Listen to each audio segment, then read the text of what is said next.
Hello everybody, welcome to the Hornet Warrior channel. Today we'll be talking about the European paper wasp.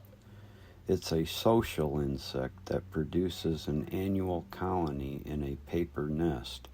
Individual colonies are established anew each spring. The overwintering stage are females, queens only, slightly larger than the wasps typically observed during summer. Female wasps that were fertilized the previous fall survive winter in protected sites in and around yards. When they emerge from overwintering shelters, they may be seen on warm days as they seek sites to establish new nests. Earliest activity is sometime seen in the first half of March.